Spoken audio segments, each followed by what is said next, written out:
Oke, kita akan lanjut ke bab selanjutnya. Kita akan membahas tentang klasifikasi sumber daya alam. Nah, ternyata sumber daya alam itu diklasifikasikan lagi menjadi beberapa bagian atau beberapa part lah. Nah, pembagiannya itu ada berdasarkan potensinya, berdasarkan jenis, dan juga berdasarkan sifatnya. Nah, kita akan membahas ini satu-satu ya, berdasarkan potensinya, jenis, dan juga sifatnya. Nah, kita akan masuk ke yang pertama, klasifikasi sumber daya alam berdasarkan potensinya. Nah, kalau untuk berdasarkan potensinya ini, itu dibagi lagi menjadi 4 bagian. Itu ada sumber daya alam materi, sumber daya alam energi, sumber daya alam ruang, dan juga sumber daya alam waktu. Di sini ada yang mau bantu saya menjelaskan apa sih sumber daya alam materi itu? Yang tahu mungkin bisa langsung ngomong aja ya.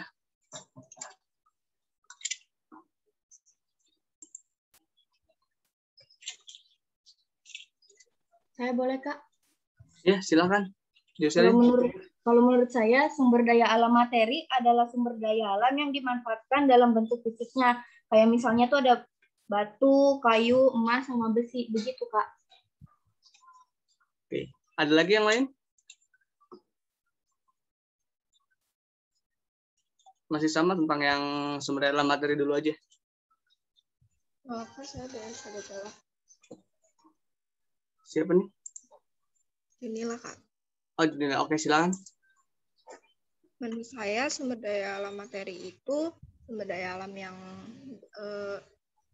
berupa benda mati gitu, Kak. Terus dapat diperoleh langsung dari alamnya, terus juga bisa dari proses penambangan, karena tadi yang kayak kata Jocelyn kan itu kan contohnya kayak batu. Jadi bisa diperoleh dari proses penambangan atau pengolahan gitu, Kak. Dan juga SDM materi itu sangat berguna dan bermanfaat bagi kelangsungan hidup manusia. Oke. Kalau lebih jelasnya sumber daya alam materi itu adalah benar sih tadi yang disebutkan oleh teman kalian itu, dua orang teman kalian itu Jemila dan juga Jocelyn, bahwa sumber daya alam materi itu adalah sumber daya alam yang dimanfaatkan dalam bentuk fisiknya. Itu ada kayak batu, besi, emas, kayu, serat kapas, dan juga yang lain-lainnya. Yang kalau bisa dibilang dia itu bisa dimanfaatkan untuk kepentingan pribadi dari bentuk fisika dia. Nah, kalau kita lanjut ke next-nya itu, ada sumber daya alam energi. Ada yang mau bantu saya untuk menjelaskan apa itu sumber daya alam energi? Saya boleh coba, Pak. Siapa? Saya Marcella mau coba. Oh, iya silakan Marcella. Kalau menurut saya sumber daya alam energi itu sumber daya alam yang dimanfaatkan energinya gitu. Contohnya batu bara, minyak bumi, gas bumi, dan yang lain-lain. Oke, ada lagi yang lain?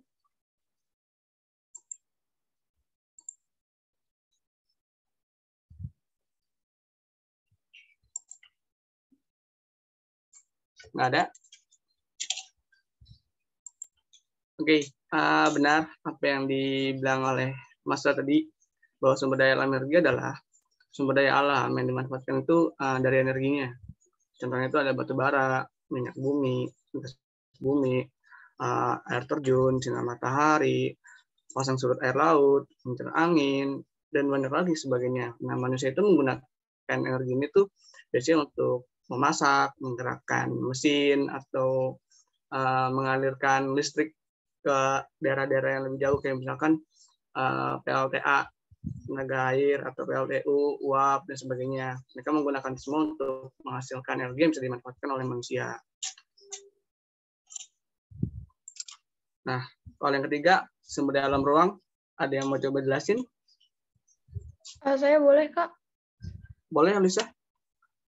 Jadi sumber daya alam ruang itu jadi sumber daya alamnya itu berupa ruang, Kak. Ruangnya itu maksudnya kayak ruang untuk tempat tinggal atau melakukan berbagai aktivitas itu, Kak, seperti kayak mencari nafkah atau area bermain.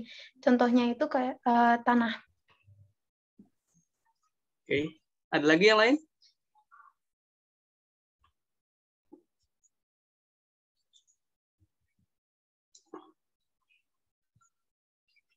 Oke, benar yang dibilang sama Elis tadi, bahwa sumber daya alam ruang itu adalah sumber daya alam yang berupa ruang. Gimana ya? Bisa dibilang tempat hidup lah. Nah, makin besar kenaikan jumlah penduduk, sumber daya alam ruang ini semakin sempit atau semakin sulit diperoleh. Ruang dalam hal ini tuh berarti kayak tempat tinggal, ruang bermain, pertanian, sama tempat mencari mata pencarian lah. Oke, saya stop share dulu bentar ya.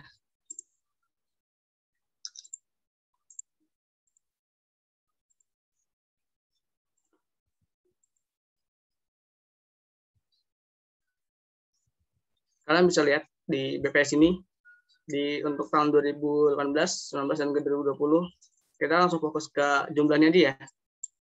Di jumlah penduduk ini, kita bisa lihat untuk jumlah penduduk DKI Jakarta sendiri, pada tahun 2018, 2019, dan 2020, itu selalu mengalami kenaikan. Kalian bisa lihat dari 10.467, jadi 10.557, menjadi 10.562. Ini menandakan bahwa semakin setiap tahun demografi atau jumlah penduduk itu semakin naik, semakin meningkat. Nah, dari kenaikan jumlah penduduk ini, sumber daya alam ruang itu benar-benar semakin sulit diperoleh. Apalagi kayak kota-kota besar ya, seperti DKI Jakarta, Bandung, Surabaya, terus Malang, dan sebagainya. Yang bisa dibilang itu kota-kota besar yang banyak orang yang ke sana untuk beradu nasib atau untuk sekedar mencari pekerjaan di sana.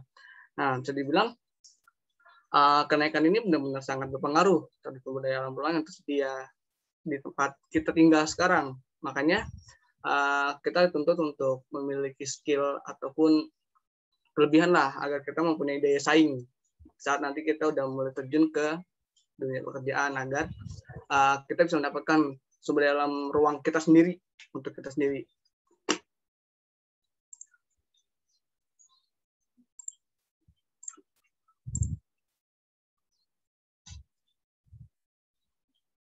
Oke, yang terakhir di sumber daya alam dengan potensinya itu ada yang sumber daya alam waktu. Ada yang mau bantu saya jelasin? Sumber daya alam waktu itu apa? Kak, saya boleh jawab lagi? Boleh, silakan. Kalau sumber daya alam waktu itu menurut saya sumber daya alam yang keberadaannya tuh terikat sama waktu atau bisa disebut juga musiman ya Kak. Contohnya itu kan kayak air kalau di musim kemarau kan pasti sulit banget kan Kak air bersih. Jadi menurut saya sumber daya alam waktu itu yang dia terikat sama waktu dan munculnya tuh akan ada waktu yang dia munculnya tuh sulit dicari. Gitu. Oke. Ada yang lain?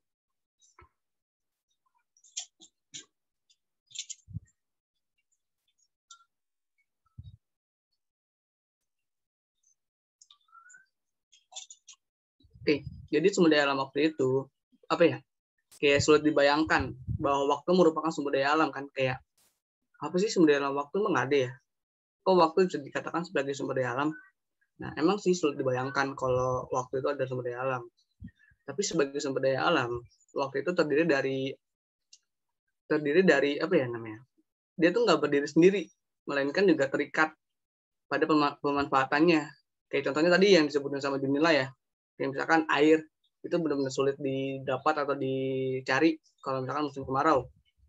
Kayak misalkan lagi musim penghujan, kita sulit banget cari sinar matahari untuk entah menjemur baju, untuk kita berjemur dan sebagainya. Makanya sumber daya alam waktu ini benar-benar sumber daya yang waktu musiman ya. Jadi nggak setiap saat tuh ada, dia benar-benar muncul tuh waktu di musim ataupun di waktu tertentu aja dia bisa muncul. Oke, next kita akan ngebahas sumber daya alam berdasarkan jenisnya. Nah, kalau untuk berdasarkan jenisnya ini, itu dibagi menjadi dua macam.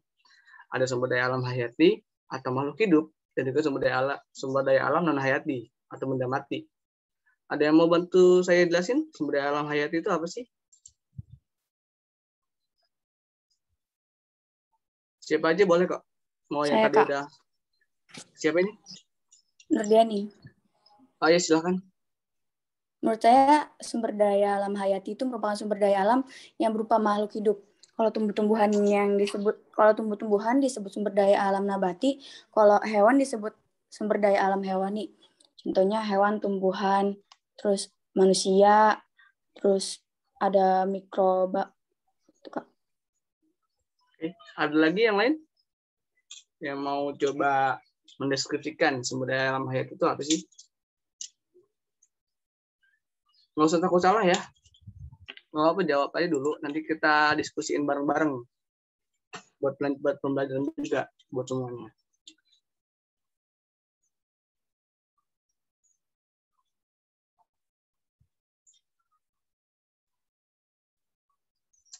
Oke, jadi sumber daya alam hayati atau biotik itu merupakan sumber daya alam berupa makhluk hidup. Kan kayak hayati ya, biotik. Itu dengan makhluk hidup. Kalau non biotik itu non hayati atau benda mati atau benda non hidup. Nah, contohnya itu kayak hewani, tumbuhan, manusia, mikroba dan lain-lain. Nah, contoh lainnya itu ada pertanian. Nah, di pertanian itu ada apa aja sih? Ada sawah, ada ladang, tegalan, perkebunan, dan sebagainya. Itu salah satu contoh dari sumber daya alam hayati ini. Nah, kalau untuk sumber daya alam non hayati sendiri, ada yang mau bantu saya jelasin? Saya boleh, Kak. Boleh, Alisa? Kalau menurut saya sumber daya alam non hayati itu sumber daya alam berupa fisik gitu, Kak. Jadi sumber daya alam non hayati itu berupa benda-benda mati di lingkungan alam fisik. Contohnya seperti tanah, air, udara, batuan, atau mineral, Kak. Oke. Ada lagi yang lain?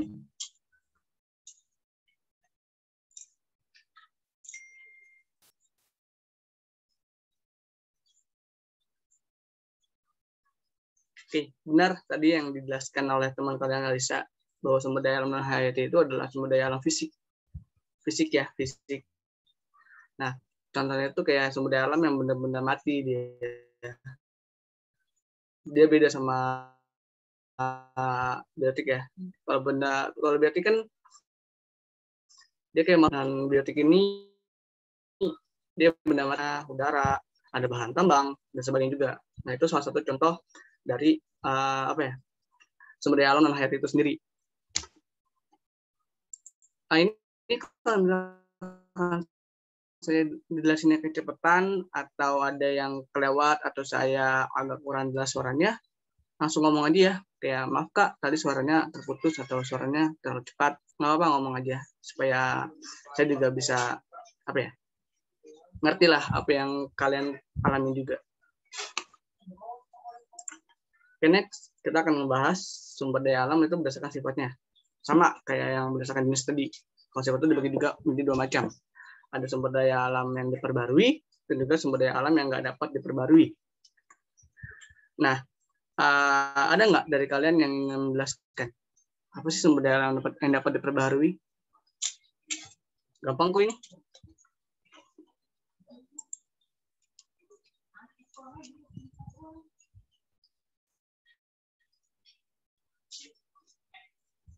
Saya boleh Nggak ada. coba. Oh, Marcella. Ya, silakan Marcella. Kalau sumber daya alam yang dapat diperbarui itu maksudnya tuh dia sumber daya alam yang terus-terus ada gitu, walaupun kita udah pakai banyak tapi dia tetap aja diproduksi terus oleh alam gitu, Kak. Contohnya tuh kayak misalnya kayak sumber matahari itu maksudnya sinar matahari. Oke, ada lagi yang lain?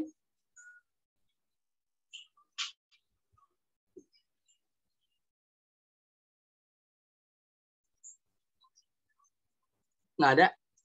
Atau masih ada yang mau coba jawab dulu? Sumber daya alam diperbarui itu apa sih?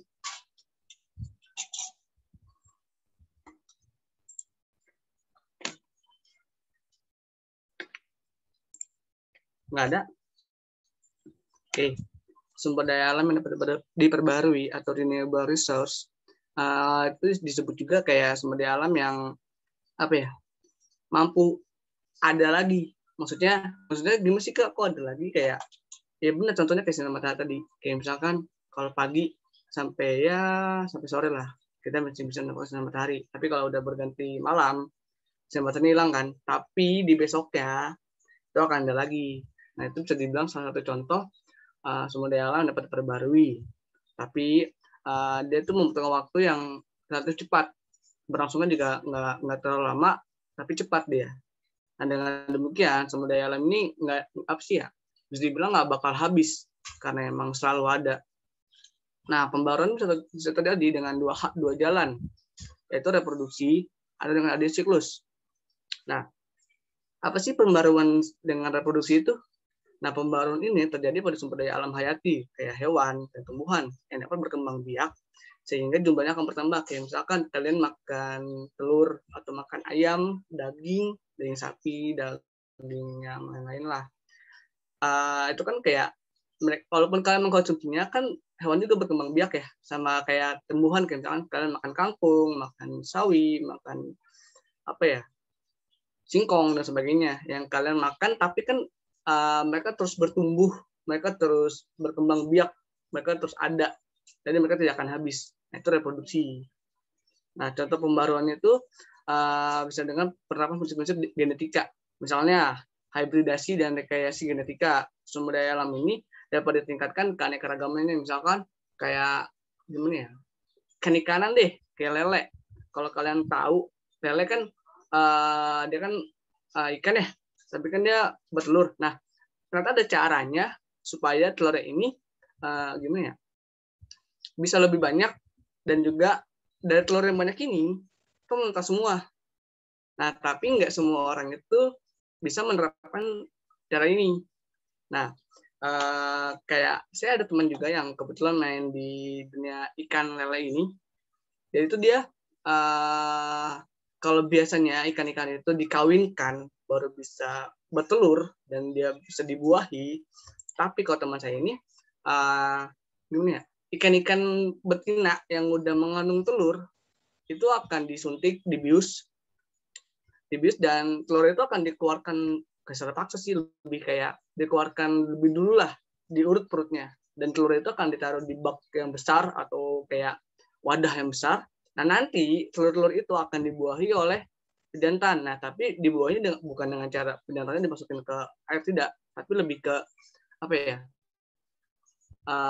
mungkin agak sedikit kasihan juga sih, maksudnya agak sedikit kasar. Jadi jantannya ini akan dimatiin dulu, perutnya dilek dan diambil sel telurnya. Itu gunanya sel telur itu akan nanti ditaruh jadi dari penjantan ini hanya diambil sel telurnya aja. Enggak benar-benar satu ikan jantan ini ditaruh di air, enggak. Itu malah sebaliknya, malah telur-telurnya akan dimakan semua sama jantannya ini. Nah, jadi setelah diambil telur ini, putih telur ini, itu akan ditaruh di air yang udah ada telur-telur yang dari betina itu, lalu akan diaduk secara rata. Dan ternyata benar-benar gimana ya? Bisa saya bilang karena saya sendiri menyaksikan, itu benar-benar worth it, bermanfaat banget.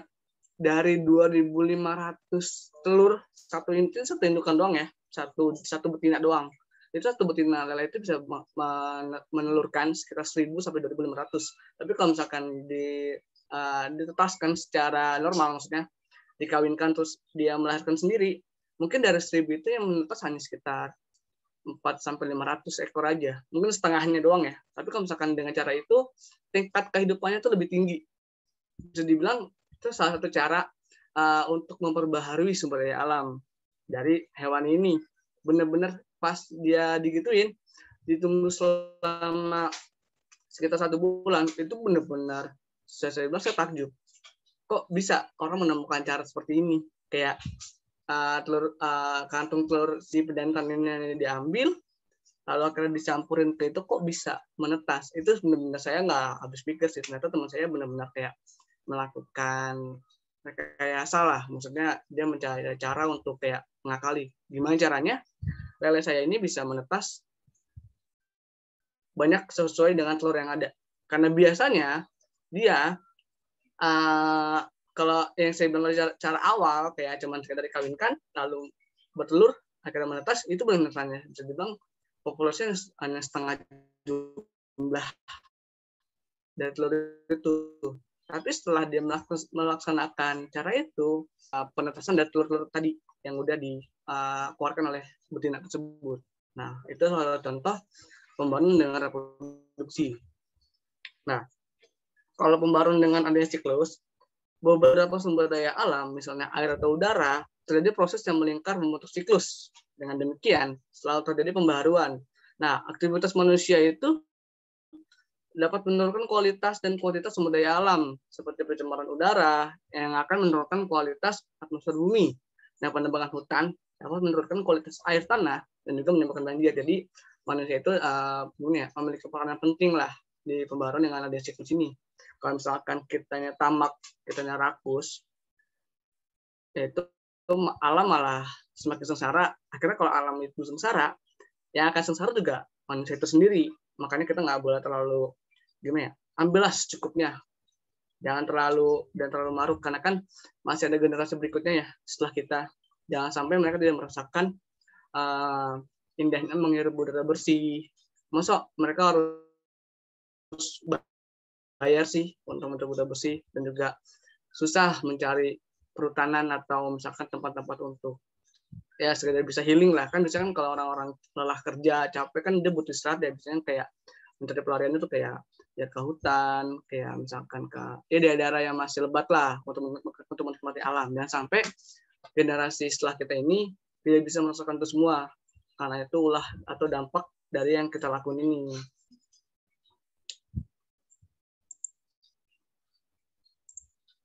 Sebentar, agar ada error.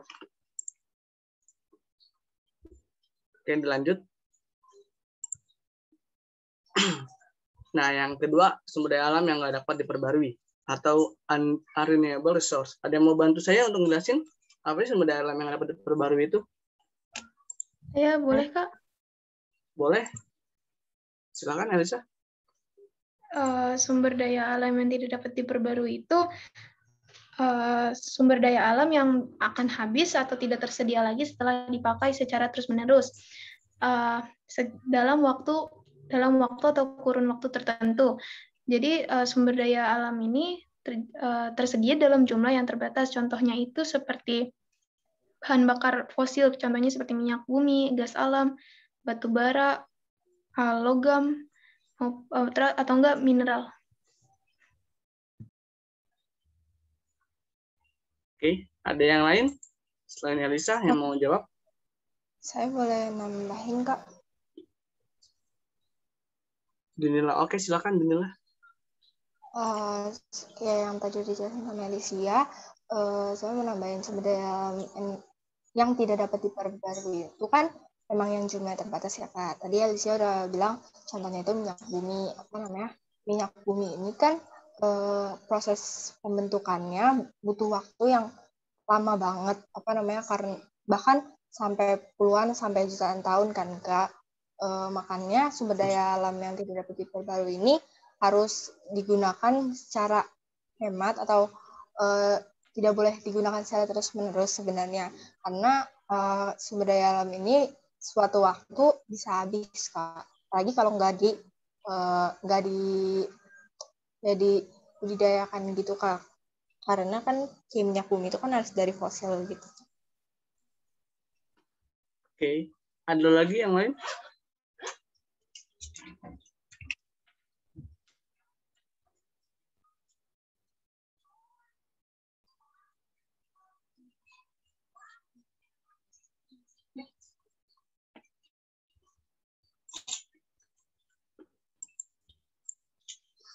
Oke, sumber daya alam yang tidak dapat diperbarui ini jumlahnya itu relatif statis karena dia nggak ada penambahan atau pembentukannya sangat lambat bila dibandingkan dengan umur manusia. Nah, pembentukan ini memerlukan waktu yang sedang ratusan tahun atau bahkan jutaan tahun juga, karena benar-benar butuh waktu lama agar sumber daya alam ini itu bisa ada lagi. Beda ya antara yang dapat diperbarui atau yang bisa diperbarui. Kelihatan jelas bedanya. Kalau yang diperbarui itu dia waktu itu relatif cepat. Kayak misalkan matahari, kalau misalkan malam itu cuma beberapa jam, besok sudah ada. Nah, sedangkan untuk yang nggak dapat diperbarui ini, Dia membutuhkan waktu itu benar-benar ratusan bahkan jutaan tahun. Nah, manusia itu nggak dapat memanfaatkannya selama 2-3 generasi. Sumber daya alam ini akan habis. Contohnya itu ada bahan mineral, minyak tanah, gas bumi, batu bara, dan barang tambang atau sumber daya fosil lainnya. Nah, kalau misalkan kalian lihat sekarang minyak bumi, gas bumi, itu kayak misalkan kalian lihat orang kerja di sana ya, bekerja di bidang minyak bumi atau gas bumi, kayak kok gaji gede banget sih, kok enak sih, itu sebanding sama resiko yang dia hadapi. Nggak gampang untuk mendapatkan ini semua, maksudnya nggak gampang mendapatkan sumber daya alam ini semua kayak minyak bumi, gas bumi, dan lain-lainnya. Nah, tapi karena langkanya ini, sumber daya alam ini itu nggak bisa terbarui. Maksudnya akan habis pada masanya. Makanya kalau misalnya kita memakainya secara maruk, secara secara terus-menerus tanpa adanya memikirkan generasi berikutnya, ya mungkin akan cepat habis, tidak akan nggak akan bertahan lama. Nah, untuk ini sumber daya alam ini dibagi menjadi 2 golongan. Yang pertama itu ada sumber daya alam yang sumber daya alam yang tidak cepat habis. Tidak cepat habis ini karena dinilai konsumtif terhadap barang, tapi dia relatif kecil. Manusia yang memanfaatkannya dalam jumlah sedikit. Di samping itu, sumber daya alam ini dapat dipakai secara berulang, jadi dia nggak cepat habis. Contohnya itu apa sih? Itu ada intan, batu permata, emas, kayak perhiasan lah yang bisa dipakai. Kan dia nggak cuma sekali pakai habis dibuang ya. Dia bisa kalian pakai terus-menerus kayak cincin, kalung, gelang emas, dan sebagainya. Itu kayak kalian bisa memakai itu terus-menerus tanpa harus beli lagi besoknya. Jadi dia bisa dipakai terus-menerus. Nah, yang kedua itu sumber daya alam yang cepat habis. Nah, contohnya itu apa sih? Ya tadi, gas bumi dan juga minyak bumi. Kan dari keluaran dari minyak bumi atau gas bumi itu kan ada bensin, gas, bahan bakar lainnya ya, yang otomatis tiap manusia itu membutuhkannya, kayak misalkan motor butuh bensin, kita memasak butuh gas, kita butuh minyak, kita butuh oli dan sebagainya, yang hampir setiap hari itu kita pasti membutuhkan itu semua. Oleh karena itu, bisa dibilang itu adalah sumber daya alam yang pasti akan cepat habis. Oke, sampai di sini ada yang mau ditanyakan nggak? Dari 3 pembahasan kita tadi, dari klasifikasi sumber daya alam, ada yang potensi, jenis, sama sifat.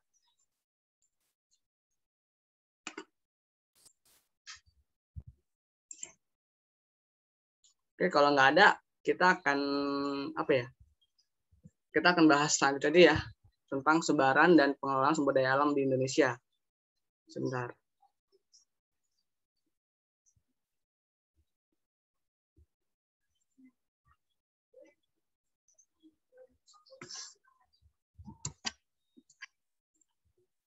Nah, sebaran dan pengelolaan sumber daya alam di Indonesia, gimana ya? Indonesia itu menjadi negara yang benar-benar kaya banget sumber daya alamnya. Sebenarnya kita bisa dibilang bisa jadi negara yang kaya kalau misalkan sumber daya alam yang ada di sini itu benar-benar dimanfaatkan secara baik atau dikelola secara baik. Sayangnya dari segi pengelolaan itu kadang masih dibilang kurang baik atau nggak sesuai lah. Makanya benar-benar tidak bisa dimanfaatkan secara maksimal potensi sumber daya alam ini. Nah, hal ini tuh menjadi faktor penting untuk pemenuhan kebutuhan hidup. Sumber daya alam yang ada tersebut dapat digunakan sebagai salah satu modal utama, ya kalian garis bawah ini, modal utama untuk memajukan negara dan menyejahterakan masyarakat. Nah, benar-benar sekaya itu Indonesia akan sumber daya alam, sehingga bisa untuk jadi modal utama dan juga untuk memajukan negara dan mensejahterakan masyarakat. Sayangnya kadang pengelolaannya itu masih kurang maksimal, masih jauh banget. Maksudnya jauh banget itu dalam artian nggak sesuai lah sama cara pengelolaan sumber daya alam tersebut. Kayak misalkan udah banyak penebangan hutan sekarang kan, kayak untuk dibuka lahan baru untuk perumahan, perhotelan, estate dan sebagainya, yang otomatis akan menghabiskan gimana ya?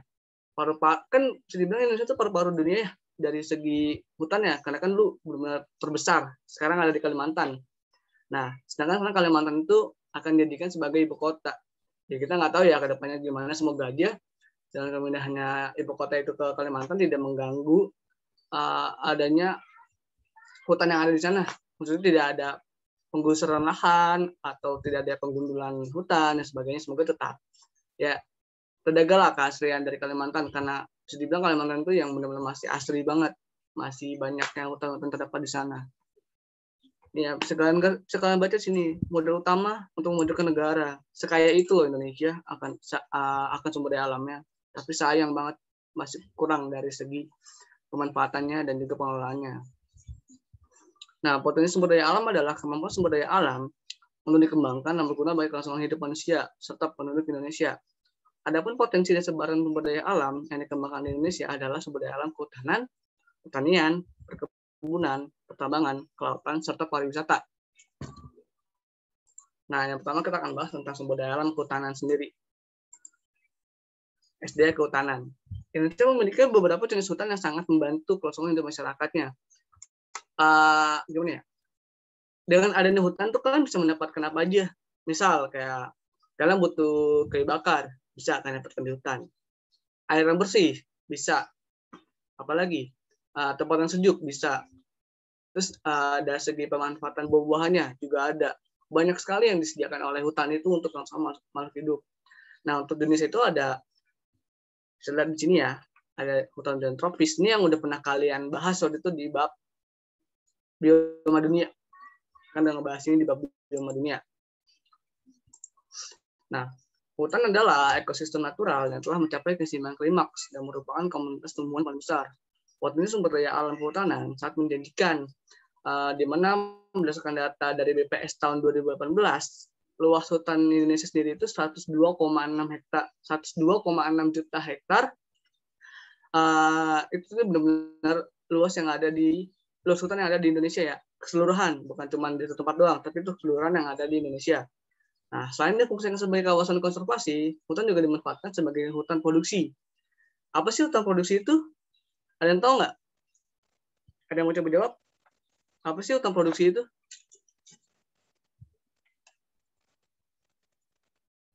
Hutan produksi.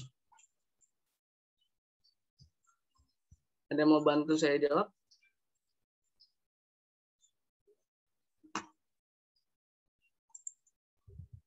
Nggak ada? Oke. Hutan produksi itu adalah area hutan yang dipertahankan sebagai kawasan hutan yang berfungsi untuk menghasilkan hasil hutan bagi kepentingan konsumsi masyarakat, industri, dan juga ekspor. Maksud dari sini tuh, hutan produksi itu tuh bisa benar-benar menghasilkan, kayak contoh, hutan kayu jati akan dimanfaatkan untuk pembuatan kayu jati yang bisa dimanfaatkan untuk mebel, atau hutan yang khusus buah-buahan yang bisa dimanfaatkan sebagai sumber makanan untuk manusia. Nah, berdasarkan Departemen Kehutanan tahun 2006, hutan produksi itu ada beberapa jenisnya. Yang pertama itu ada hutan produksi terbatas atau HPT. Itu adalah hutan yang hanya dapat dieksploitasi dengan cara tebang pilih. Nah, tebang pilih ini dalam artian kita nggak bisa secara membabi buta, atau kita nggak bisa secara terang-terangan kita mendebang yang ada di sana. Tapi itu benar-benar ada undang-undangnya. Kita bisa dikenakan sanksi kalau misalnya kita benar-benar asal tebang pilih. Maksudnya tebang pilih kan, maaf. Kita benar-benar asal tebang aja, nggak ada, ya misalkan tuh yang itu udah tua atau yang itu udah cukup membahayakan manusia, kita tebang, kan itu tebang pilih ya, karena emang udah ada faktor. Tapi kalau misalnya kita kayak tebang aja yang itu, tebang aja yang itu, tebang aja yang mana, tebang aja semuanya, itu nggak bisa di HPT ini karena dia terbatas, jadi nggak bisa seenaknya aja asal ditebang. Nah, yang kedua itu ada hutan produksi tetap atau HP. Hutan yang dapat dieksploitasi dengan perlakuan cara tebang pilih maupun dengan cara tebang habis. Nah, kalau di sini bisa dibilang ada dua kemungkinan. Kalian bisa tebang pilih ataupun tebang secara habis. Tapi dengan catatan nggak kayak misalkan nih kalian datang ke satu daerah terus ngeliat hutan nih, wah hutan tuh bagus, kayak banyak kayunya, tebangnya semuanya, nggak bisa. Tapi harus ada izinnya dan juga ada tujuannya. Misalkan lahan ini karena sudah dibeli oleh pihak ini, akan ditebang dan akan dibangun misalkan perumahan atau dibangun ladang atau dibangun dan sebagainya, karena kan memang udah berpindah alih ya kepemilikan dari lahan ini. Nah, itu baru bisa. Tapi kalau misalkan kalian nggak punya hak apa-apa, kalian hanya sekedar orang biasa, nggak bisa langsung kayak saya tebang aja, nggak bisa. Itu nggak bisa karena ada undang-undangnya juga, kan akan bisa dituntut. Kalau kalian ingat kasus yang bisa dibilang cukup memprihatinkan. Ya, nenek-nenek itu mengambil kayu bakar dan dia divonis penjara kalau nggak salah 4 tahun gitu, kalau nggak salah itu, saya lupa ingat beritanya. Itu benar-benar kayak saya ngerasa kayak kok bisa seorang nenek hanya mencari kayu bakar. Ya memang sih itu hutan yang dilindungi, bukan dilindungi sih, tapi lebih kayak ada undang-undangnya lah, nggak bisa sembarang orang memanfaatkan dari hutan tersebut.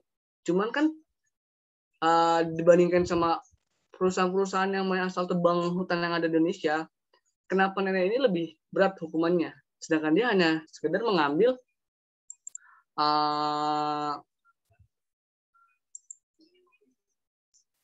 ya nggak apa ya namanya, hanya mengambil kayu bakarnya aja.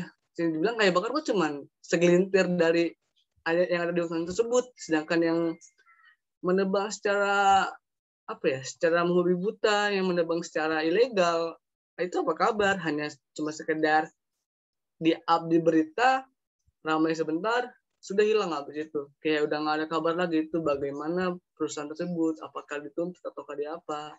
Tapi kenapa neneknya sebenarnya dijatuhkan vonis penjara? Ya bisa dibilang itu juga salah satu pengelolaan yang cukup buruk ya dari sumber daya alam yang ada di Indonesia. Nah, yang terakhir itu ada hutan produksi yang dikonversi.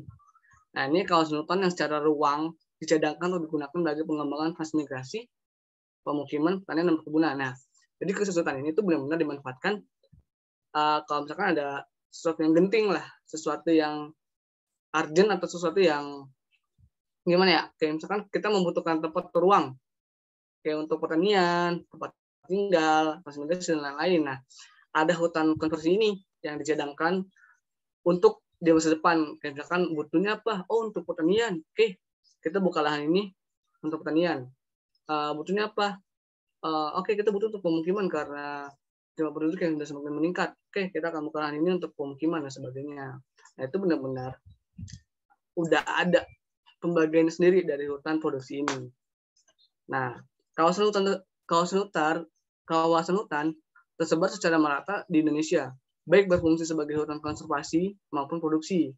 Nah, persebaran itu gimana ya? Nggak cuma terkonsentrasi di satu pulau atau satu pulau besar ya. Kayak misalkan untuk hutan lindung cuma ada di Pulau Jawa, nggak. Kayak dia juga menyebar di mana-mana. Nah, kayak hutan lindung itu seluas 29,7 juta hektar. Itu ada di Papua, Kalimantan Timur, Kalimantan Utara, dan juga Kalimantan Barat. Nah, untuk hutan produksi terbatas atau HPT yang tadi kita udah bahas, yang dia bisa dieksploitasi itu dengan cara tebang pilih, itu tuh luasnya tuh sekitar 28,8 juta hektar. Nah, untuk lokasi sendiri itu ada di Papua, Kalimantan Timur, Kalimantan Utara, Kalimantan Tengah, dan Kalimantan Barat. Nah, untuk hutan produksi tetap seluas 29,2 juta hektar, itu persebarannya ada di Papua, Kalimantan Timur, Kalimantan Utara, dan Kalimantan Tengah. Nah, untuk yang terakhir, hutan produksi yang dikonversi atau HPK, yang terakhir kita bahas itu seluas 12,8 juta hektar. Nah, persebaran itu ada di Papua, Papua Barat, Maluku, dan Kalimantan Barat. Nah, kalau kalian tadi dengar penjelasan dari saya, dari 4 hutan tersebut, ada satu pulau yang benar-benar mendominasi, hampir ada di jadi gini ya, keempat hutan itu ada di wilayah tersebut. Itu ada di pulau mana? Ada yang tahu nggak? Tadi saya nyebutinnya ada satu pulau yang benar-benar keluar terus dari mulut saya. Ada yang tahu pulau apa itu? Atau provinsi lah, bebas sih. Kalau misalkan itu mendingan pulau aja, karena kan pulau udah mencakup keseluruhan ya, dibandingkan provinsi kan hanya satu, sedangkan provinsi ada banyak. Jadi sebetulnya secara pulau aja, biar mengikut semuanya. Ada yang dengar nggak tadi saya nyebutnya apa?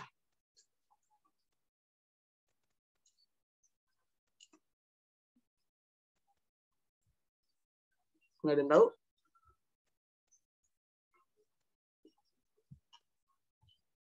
Oke. Kalimantan.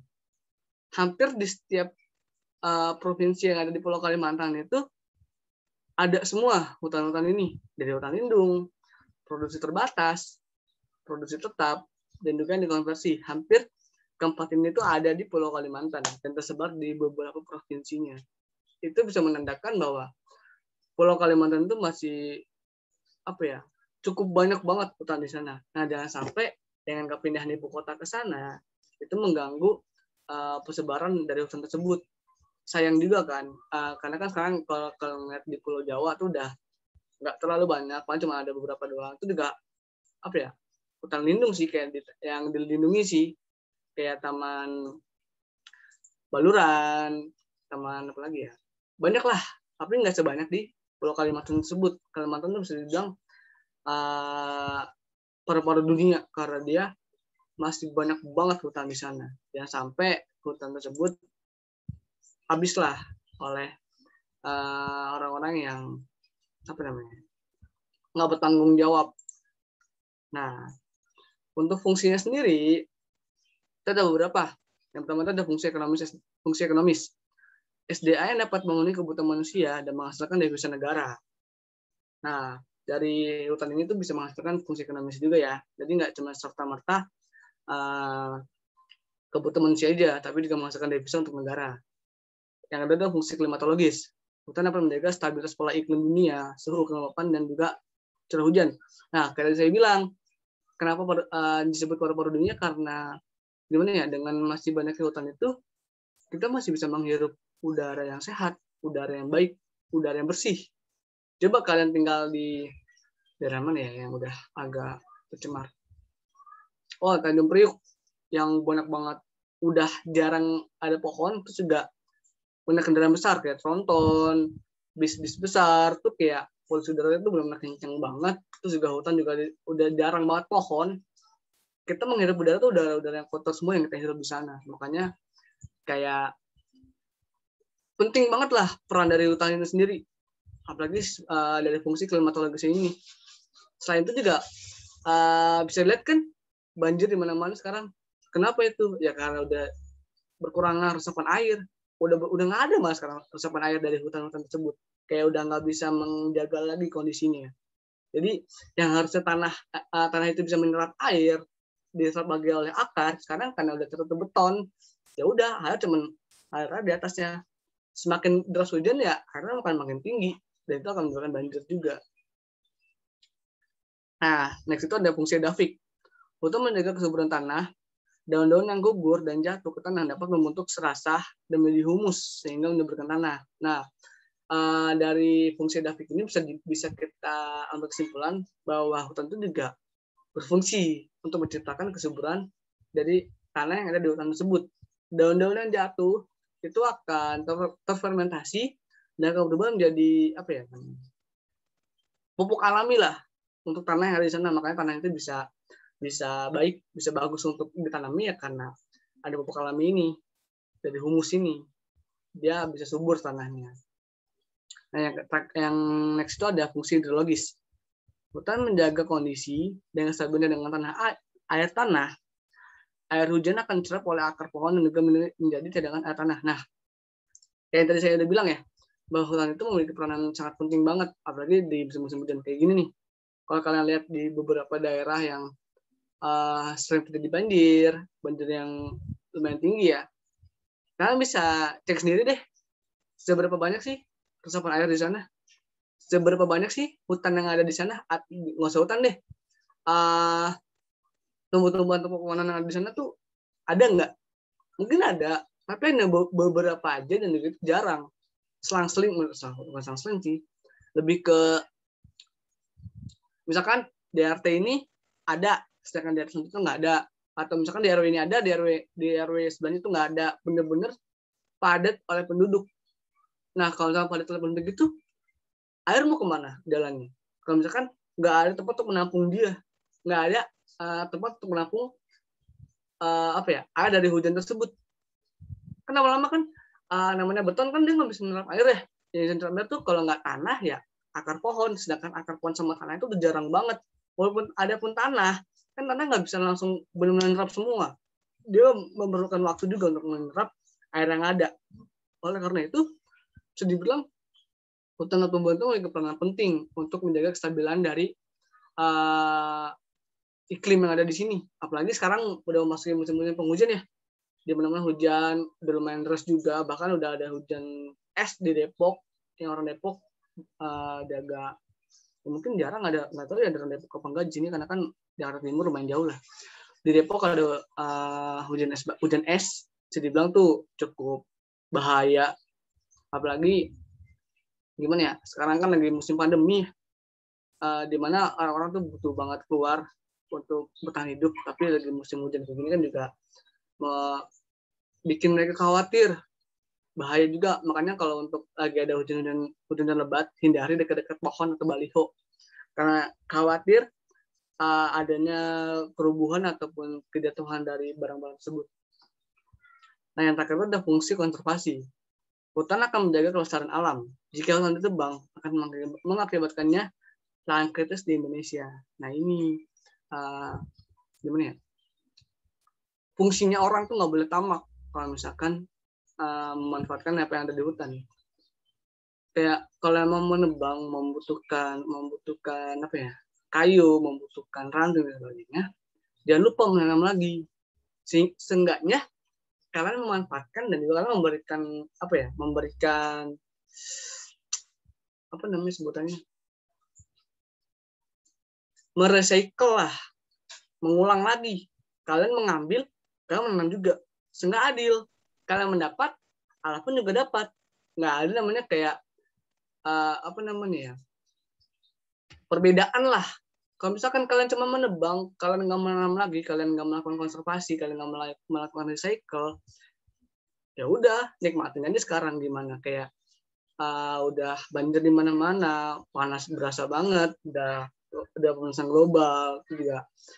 Apalagi ya, kalian sekarang menghirup udara juga kebanyakan polusi karena udah nggak disaring lagi oleh tumbuhan, terus juga udah hewan-hewan juga kehilangan tumbuhan. Makanya jangan menyalahkan hewan jika banyak hewan-hewan yang tinggal di daerah hutan tuh keluar dari habitatnya. Kenapa? Ya karena itu bisa dibilang ulah kalian sendiri, karena terlalu rakus menebang rumah mereka, mengambil apa namanya, sumber makanan mereka, sehingga mereka akan mencari makanan di tempat lain.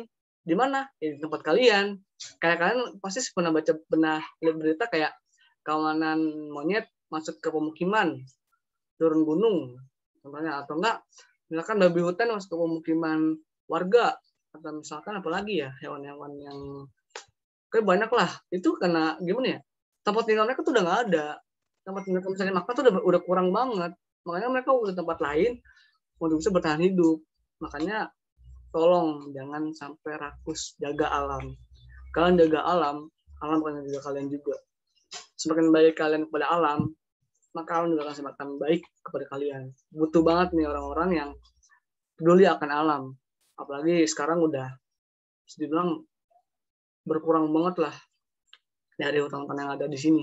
Saat tinggal Pulau Kalimantan yang benar-benar masih asri akan hutannya. Semoga nggak ada namanya penggundulan lagi, nggak ada namanya tebang asal tebang, dihabisin semuanya untuk apapun itu. Tapi kayaknya agak susah sih, karena kan bisa dilihat sekarang, tadi kita lihat di data BPS ya, dari jumlah penduduk itu benar-benar meledak sekali, yang kita kan kemungkinan bakal lebih banyak nanti di tahun-tahun selanjutnya. Ya, semoga dia pemerintah mempunyai apa ya, ide atau gagasan lah untuk mengatasi permasalahan ini agar nggak berlanjut juga. Oke, udah cukup materi untuk hari ini. Apa ada yang mau tanyakan dari yang awal tadi saya jelaskan sampai sekarang?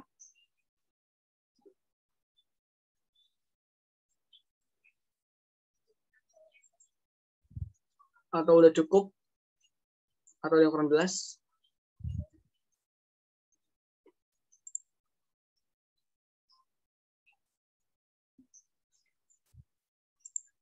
Cukup, Kak. Cukup. Oke. Karena udah pukul 8 juga ya. Nah, untuk nanti setelah ini kalian tetap mengikuti Zoom dari pihak sekolah ya, karena ini hanya untuk berlaku untuk geografi aja. Nah, nanti setelah mata pelajaran ini kalian tetap mengikuti Zoom yang udah disediakan oleh sekolah. Hanya untuk geografi aja. Kalian memakai Zoom pribadi dari saya. Untuk selanjutnya di mata pelajaran lainnya itu kayaknya tetap mengikuti Zoom kelas. Nanti kalian tanya aja ke guru ataupun ke guru piket kalian, kayaknya tetap ke, tadi saya nanya ke Bu Eka, tetap mengikuti Zoom yang ada dari sekolah itu. Oke, kalau emang udah nggak ada pertanyaan lagi, saya rasa cukup ya untuk hari ini. Terima kasih untuk perhatiannya, terima kasih sudah hadir, terima kasih sudah menyimak. Semoga apa yang saya sampaikan juga bisa menambahkan pengetahuan untuk kalian, bisa berguna juga untuk kalian.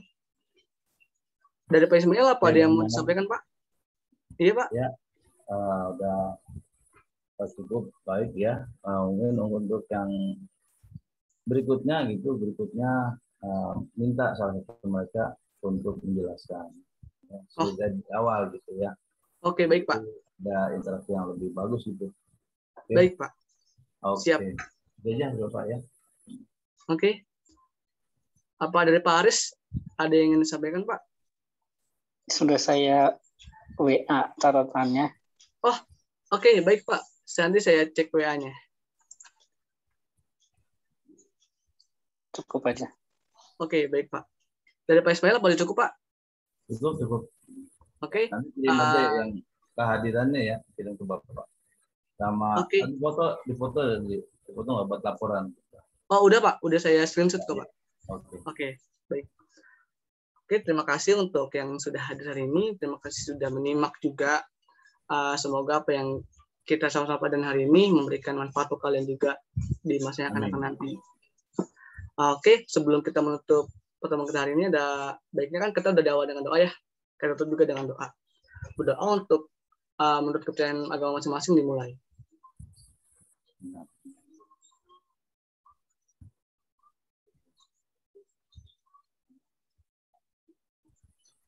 Baik, terima kasih semua. Kelas hari ini saya tutup. Assalamualaikum warahmatullahi wabarakatuh. Waalaikumsalam warahmatullahi wabarakatuh. Terima kasih Kak. Waalaikumsalam. Terima kasih. Terima kasih Kak. Ya, sama-sama. Terima kasih Kak.